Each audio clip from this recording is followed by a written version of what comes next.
También encontré aquí trozos pertenecientes a la armadura de un gigantesco animal, parecido al armadillo y parte de una gran cabeza de Milodón.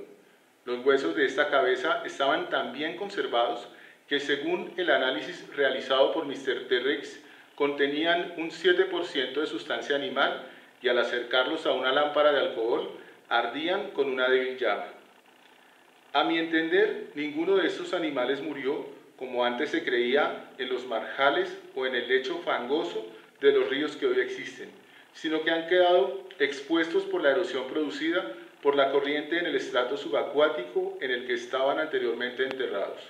Creo que podemos concluir que toda la amplia zona de las Pampas es un enorme sepulcro de esos gigantes cuadrúpedos extintos.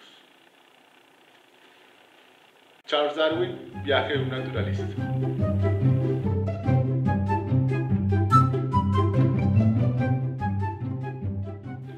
Hola a todos, ¿cómo están? Bienvenidos a Leer la Biología, el canal que hemos abierto para que entre todos hagamos debate en torno a las ciencias naturales y a la biología en particular. También en torno a la historia de la biología o la historia de las personas que con sus decisiones y con sus experiencias ayudaron o encontraron la manera de fortalecer este discurso tan interesante que es el de la ciencia de la naturaleza y pues contribuir con la consolidación de su cuerpo de conocimientos tal cual lo reconocemos hoy en día.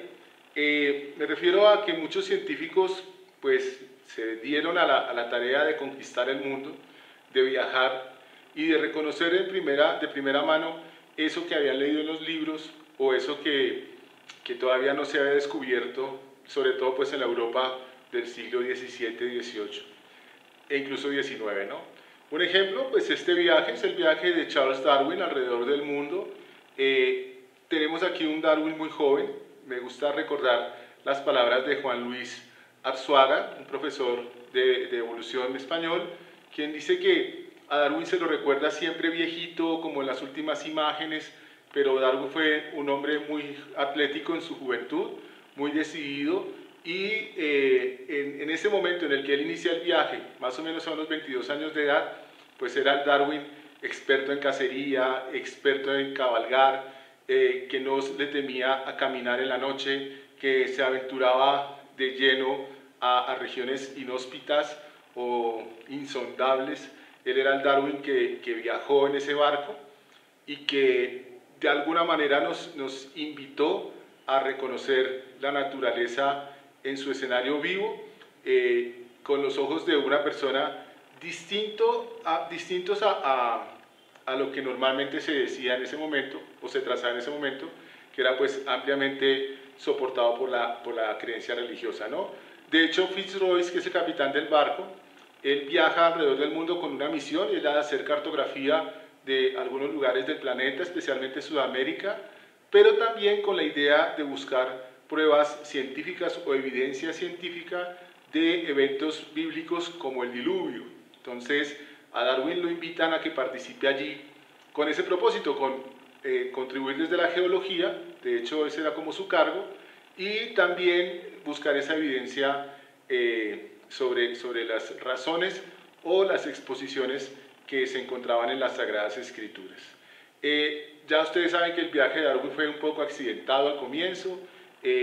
Hubo un profesor que le tenía mucha estima, era el señor John Henslow, quien pues fue su mentor, lo recomendó incluso con otro profesor llamado Adam Sedgwick, con el que viajó Darwin previamente a una región de Europa para coleccionar gemas y joyas y piedras, rocas, y era muy amigo de Darwin, a tal punto que después de ofrecer el cargo a uno o al otro, a su sobrino, a él mismo tuvo la intención, pues decidió recomendar a este joven naturalista que ya había pasado por la escuela de medicina, que se estaba preparando para sacerdote o no sé cómo lo llamen allí, pastor de la iglesia anglicana, y pues que tuvo una oportunidad que supo aprovechar.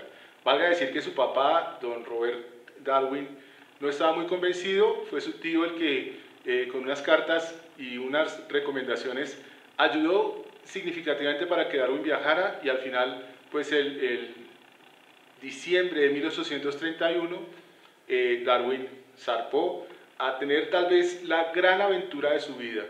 Recuerden que es un joven que todavía no termina sus estudios, que todavía no tiene muy claro que va a ser naturalista, sin embargo tiene unas pasiones muy bien definidas, por ejemplo por la colección de insectos, por el estudio de las plantas, por el estudio de la geología.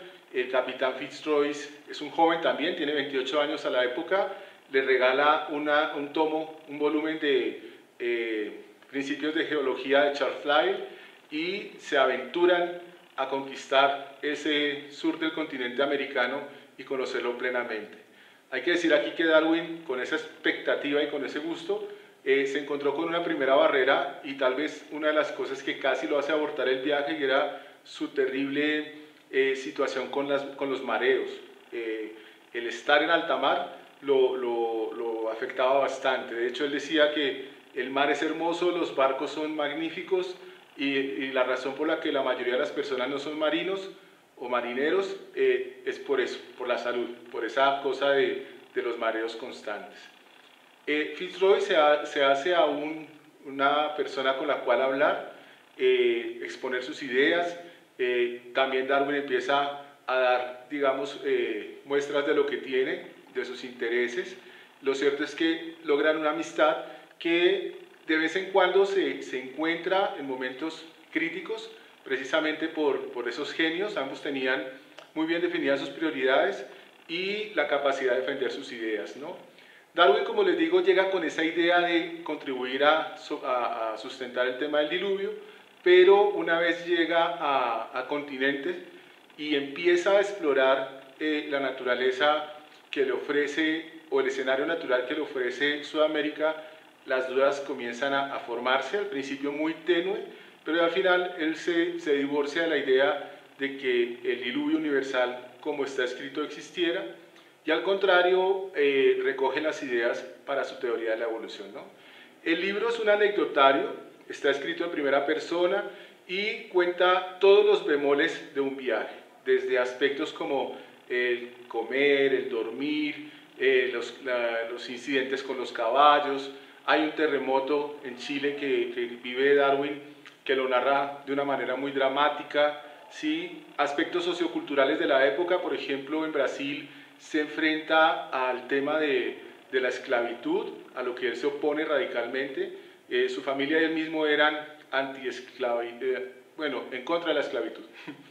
Y se encuentra, por ejemplo, con la actividad de los pamperos o de las personas que viven en la pampa. Los admira cómo manejan los caballos, cómo se mueven en esas llanuras.